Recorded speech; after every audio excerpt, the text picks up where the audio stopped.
അപ്പാനിയും അഭിലാഷും ചേർന്ന് അനീഷിനെ തീർത്ത് വിട്ടിരിക്കുകയാണ്. അനീഷിനെ ഇനി ഇറക്കാൻ ഏത് സ്ട്രാറ്റജിയാണ് ബാക്കിയുള്ളതെന്ന് ആലോചിച്ചുകൊണ്ടിരിക്കുന്നു. ആരോടും മിണ്ടുന്നില്ല. അനീഷ് തീർന്ന് പഞ്ചപുച്ഛം അടക്കിയിരിക്കുകയാണ്. റെന ഫാത്തിമ പിറകേ നടന്ന് ഉപദ്രവിച്ചുകൊണ്ടിരിക്കുകയാണ്. എന്താ ചേട്ടാ ഒറ്റപ്പെടൽ സ്ട്രാറ്റജി കളിക്കുന്നു? അതിവിടെ നടക്കില്ല ചേട്ടാ, ഇത് മാറ്റ് ചേട്ടാ, എന്താ ചേട്ടാ? അപ്പാനി എടോ താൻ എന്താണോ പറഞ്ഞത്, താൻ എന്താണോ പറഞ്ഞത്, താൻ എന്താണോ പറഞ്ഞത്? പിന്നാലെ നടക്കുന്നുണ്ട് അഭിശ്രീ, ഭയങ്കര ശബ്ദം. അപ്പൊ ഞാൻ വിചാരിച്ചു അയ്യോ ഒരാഴ്ച കഴിയുമ്പോൾ കഷ്ടം, ഈ സൗണ്ട് എല്ലാം പോകും, വെറുതെ എന്തിനാണോ എന്താ കിടന്ന് അലയ്ക്കുന്നത്. അനീഷ് തീർന്നു കേട്ടോ. കാരണം അനീഷ് ചെറുതായിട്ടൊന്ന് തോണ്ടി വിട്ടപ്പോഴത്തേക്കും വീട്ടുകാർ മൊത്തം കൂടെ ഒരുമിച്ച് നിന്ന് കീറി വിട്ട്. അനീഷിനെതിരെ എല്ലാവരും കൂടി ഗ്രൂപ്പ് ആയതല്ല, അനീഷ് കാരണം ഇവർക്കൊരു ഗ്രൂപ്പ് ആവേണ്ടി വന്നു. പർട്ടിക്കുലർലി അവിടെ പെട്ടെന്ന് വന്ന് ജോയിൻ ആയ ഒരു സാധനമാണ്. അനീഷ് എല്ലാവരും ഇരുന്നവരോ കുത്തു കൊടുക്കുമ്പോഴത്തേക്കും എല്ലാവരും കൂടെ ചേർന്ന് അനീഷിനെതിരെ ഒരു പടക്കം പൊട്ടിച്ച് വിട്ടു. ഇപ്പൊ അനീഷിന്റെ കൂടെ സപ്പോർട്ട് ചെയ്യാൻ ആരുമില്ല. അനീഷ് മിണ്ടുന്നില്ല. ബിഗ് ബോസ് അനീഷ് ചേട്ടൻ എന്തെങ്കിലും കുഴപ്പമുണ്ടോ ഒന്ന് വിളിച്ച് ചോദിക്കുന്നൊക്കെ റെന പറയുന്നുണ്ട്. എന്താണ് ലൈവിൽ നടന്നുകൊണ്ടിരിക്കുന്നത്? മോർണിംഗ് സോങ് കഴിഞ്ഞു. അനീഷിനെതിരെ ഒരു ഗ്രൂപ്പാണ് ഇപ്പൊ വീട്ടിനകത്ത് തിരിയുന്നത്. ഒരു വമ്പൻ അടിയും രാവിലെ പൊട്ടിയിട്ടുണ്ട്. അപ്പൊ ലൈവ് കാണാത്തവർക്ക് വേണ്ടിയിട്ടുള്ള അപ്ഡേറ്റ് ആയിട്ടാണ് വന്നിരിക്കുന്നത്. രാവിലെ 8:30 മുതൽ 11:15 വരെയുള്ള റിവ്യൂ അപ്ഡേറ്റ് ആണ്, live update. So welcome back to Ansif Moonlight Media. I'm Ansif. അപ്പൊ രാവിലെ നടക്കുന്നതെന്ന് വെച്ച് കഴിഞ്ഞാൽ ഓരോരുത്തരും ഇത് എഴുന്നേറ്റ് വരുന്നു. എന്നിട്ട് നമ്മുടെ അഭിശ്രീ പറയുന്ന അനീഷിന്റെ അടുത്ത് ഗുഡ് മോർണിംഗ് പറഞ്ഞിട്ട് അനീഷ് റിയാക്ട് ഒന്നും ചെയ്യുന്നില്ല. ഓക്കെ ഫൈൻ കേട്ട് തള്ളുകയാണ്, ഒന്നും വേണ്ടുന്നില്ല. അപ്പം ഇത് മൈൻഡിൽ ഉണ്ടാവുമല്ലോ, രാവിലെ ഒന്നൊരാൾ ഗുഡ് മോർണിംഗ് പറയുമ്പോൾ തിരിച്ച് വിഷയമുണ്ട് എന്നൊരു സാധനം ഈ പറയുന്ന അഭിശ്രീയുടെ മൈൻഡിൽ കിടക്കുവാണ്.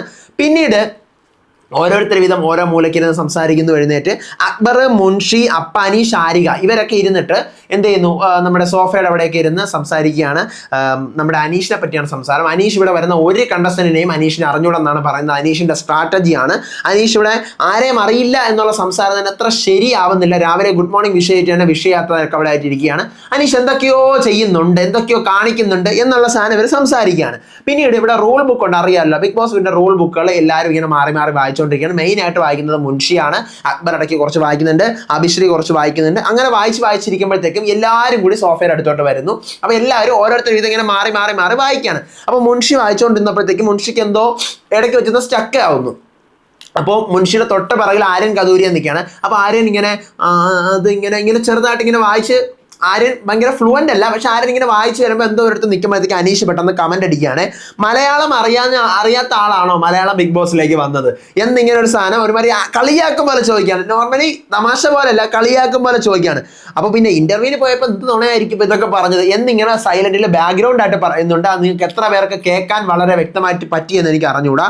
അപ്പോഴത്തേക്കും അഭിശ്രീ അവിടെ ഇരിക്കുവാണ്. അഭിശ്രീ പെട്ടെന്ന് ചാടി എഴുന്നേറ്റിട്ട് ഇവിടെയുള്ള എല്ലാവർക്കും മലയാളം അറിയാം, എല്ലാവർക്കും മലയാളം എഴുതാനും വായിക്കാനും അറിയാതെ ആരും ഇവിടെ വരൂലല്ലോ, എല്ലാവർക്കും ഇവിടെയുള്ള എല്ലാവർക്കും അറിയാം. അഭിലാഷ് ചാടി എഴുന്നേക്കാണ്. അപ്പോഴത്തേക്കും അനീഷ് എഴുതാനും വായിക്കാനും അറിഞ്ഞിരിക്കണം ഒരു 100 തവണ ഈ അഭിലാഷ് ഇങ്ങനെ പറയുന്നു. അഭിലാഷ് പറയുന്നു എല്ലാവർക്കും അറിയാം.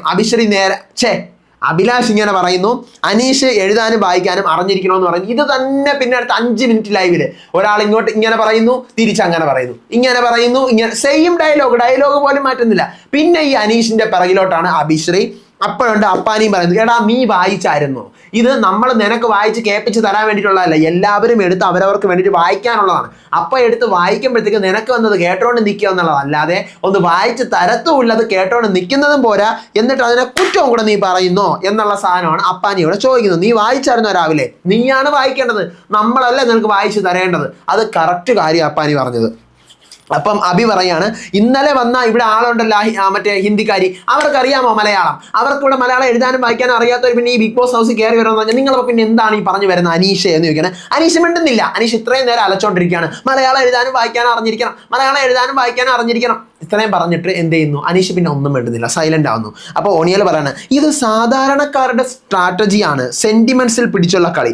അതെനിക്ക് സത്യം പറഞ്ഞു കഴിഞ്ഞാൽ എനിക്ക് ഓക്കെ ആയില്ല. ഞാൻ ചോദിക്കട്ടെ, സാധാരണക്കാരുടെ സ്ട്രാറ്റജി എന്ന് പറഞ്ഞു കഴിഞ്ഞാൽ ഞാൻ അതിനെ വേറെ രീതിക്ക് പറഞ്ഞുതരാം. പണക്കാരുടെ ബുദ്ധി, പാവപ്പെട്ടവരുടെ ബുദ്ധി, അതെനിക്ക് തോന്നുന്നില്ല. സാധാരണക്കാരുടെ സ്ട്രാറ്റജി എന്ന് പറഞ്ഞു കഴിഞ്ഞാൽ ഇപ്പോൾ ഓണിയൽ ഒരു സെലിബ്രിറ്റി ആയിരിക്കും, സെലിബ്രിറ്റികൾക്ക് വേറെ സ്ട്രാറ്റജിയാണോ? സെലിബ്രിറ്റിയൊക്കെ വേറെ ബുദ്ധിയാണോ? എനിക്ക് അത് മാത്രം. അനീഷ് കാണിച്ചതിനൊക്കെ തന്നെ അനീഷിന് കിട്ടിയത്. പക്ഷേ ഈ സംഭവം അവിടെ ഒനിയൽ പറഞ്ഞത് എനിക്ക് അങ്ങോട്ട് ഓക്കെ ആയില്ല. ആ സാധനം നിങ്ങൾക്ക് എന്ത് തോന്നി? സാധാരണക്കാരുടെ ബുദ്ധിയല്ലേ എന്ന്. ദാറ്റ് മീൻസ് ഓഡിയൻസിനെ കളിയാക്കും പോലെയാണ് എനിക്കത് ഫീൽ ചെയ്തത്.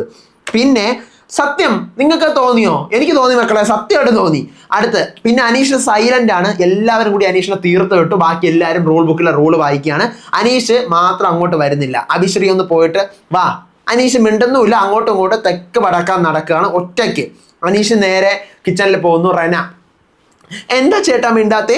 ഇങ്ങനെ തന്നെ മുന്നോട്ട് പോവാണോ? എന്താ ചേട്ടാ മിണ്ടാത്തെ? ഇത്രയും നിലവാരമേ ഉള്ളൂ നിങ്ങൾക്ക്? എന്താ ബിഗ് ബോസ് ഇയാളൊന്നും മിണ്ടാതിരിക്കുന്നു? ഇനി എത്ര ദിവസം ഇങ്ങനെ മുന്നോട്ട് പോകും? അനീഷ് കുറേ നേരം മിണ്ടാതിരിക്കുന്നു, ഒന്നും മിണ്ടുന്നില്ല. അപ്പൊ അയാൾ വേണമെങ്കിൽ വരട്ടെ, നമുക്ക് ബാക്കി വായിക്കാന്ന് പറഞ്ഞുകൊണ്ട് ബാക്കി 18 പേര് ഇവിടെ ഇരുന്ന് വായിക്കുകയാണ്. അങ്ങോട്ടും ഇങ്ങോട്ടും മാറ്റിയും തിരിച്ച് മൊത്തം റൂൾ ബുക്ക് കംപ്ലീറ്റ് ചെയ്യുന്നു. ഈ പറഞ്ഞ പോലെ അനീഷ് മാത്രം മാറിയിരിക്കുന്നു. റൂൾ ബുക്ക് കംപ്ലീറ്റ് ചെയ്യുമ്പോഴത്തേക്കുമാണ് ബിഗ് ബോസ് പാട്ടിടുന്നത്. ബിഗ് ബോസ് പാട്ടിടുന്നതിന് മുന്നേ അനീഷ് എന്ത് ചെയ്യുന്നു? ഒറ്റയ്ക്ക് പോയി പുറത്തൊരു ഊഞ്ഞാലുണ്ട്, ഊഞ്ഞാലിൽ ഇങ്ങനെ ഇരിക്കുകയാണ്. അപ്പോൾ അവിടെ നമ്മുടെ സംസാരിക്കാനായിട്ട് പോകുന്നു. അക്ബർ ആദ്യം സംസാരിക്കാൻ പോകുന്നു. എന്താണ് ചേട്ടാ നിങ്ങൾ ഇങ്ങനെ? നമുക്ക് ആർക്കും നിങ്ങളുടെ ഒരു ദേഷ്യമില്ല, പക്ഷെ നിങ്ങൾ പറഞ്ഞ സ്റ്റേറ്റ്മെന്റ് ഒട്ടും ശരിയായില്ല, അതാണ് നമ്മൾ പറഞ്ഞത്, മനസ്സിലായോ? നിങ്ങൾ ഇങ്ങനെ മിണ്ടാതിരിക്കുകയാണോ എന്ന് ചോദിക്കുമ്പോൾ അങ്ങോട്ട് റന വരുന്നു. അതുപോലെ തന്നെ നമ്മുടെ ആദിലയാണോ നൂറയാണോ എന്ന് എനിക്ക് കറക്റ്റ് ഫേസുകൾ തമ്മിൽ ഓക്കെ ആയിട്ടില്ല.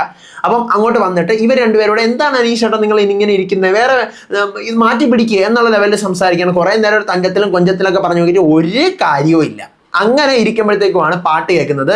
ബിഗ് ബോസ് ലോകത്തിൻ കഥയറിയാതെ നേരത്തിൻ കഥയറിയാതെ ആ പാട്ട് കേൾക്കുന്നു. എല്ലാവരും ഭയങ്കര ആക്റ്റീവായിട്ട് വീടിന്റെ മുറ്റത്തോട്ട് വരുന്നു. ഇവർക്ക് അറിയില്ലല്ലോ, കാരണം സാധാരണ എല്ലാവരും വന്ന് നിന്നിട്ട് ബിഗ് ബോസ് വീട് ഇങ്ങനെ നടുക്കായിരിക്കും എൻട്രൻസ് എപ്പോഴും. ഇപ്പൊ വീട് ഇത്രയും ഉണ്ടെങ്കിൽ കറക്റ്റ് ഇപ്പൊ ഞാൻ ഇരിക്കുന്ന പോലെ നടുക്കായിരിക്കും എൻട്രൻസ് വരുന്നത്.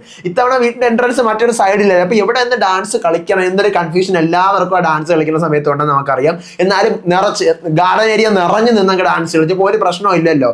അങ്ങനെ എല്ലാവരും ഡാൻസ് കളിച്ച് നിൽക്കുമ്പോഴത്തേക്കും സ്റ്റോർ റൂമിൽ നിന്ന് ഫുഡ് വരുവാണ്. രാവിലത്തേക്കുള്ള ഗോതമ്പിലുള്ള എന്തോ ഒരു പലഹാരമാണ് വരുന്നത്. അപ്പോൾ അതെല്ലാം എടുത്തിട്ട് രാവിലെ ലൈറ്റ് ഇപ്പോഴാണ് ഓൺ ആയത്. ഇത്ര നേരം ഓൺ ആയില്ല, കറക്റ്റ് 11 മണിക്കാണ് ലൈറ്റ് ഓൺ ആയത്. അപ്പോൾ എല്ലാവരും ആ കാര്യങ്ങളൊക്കെ ഇങ്ങനെ നോക്കി ഇങ്ങനെ കിച്ചണിലൊക്കെ നിൽക്കുകയാണ്. ഓരോരുത്തർ വിധം സംസാരിക്കുന്നു. ഇതാണ് ഇപ്പം ലൈവിൽ നടന്നുകൊണ്ടിരിക്കുന്നത്. ഓക്കെ, അപ്പം ഞാൻ അടുത്ത ലൈവ് അപ്ഡേറ്റുമായിട്ട് വരാം. ഇത് രാവിലെ 8:30 മുതൽ 11:15 വരെയുള്ള ലൈവാണ്.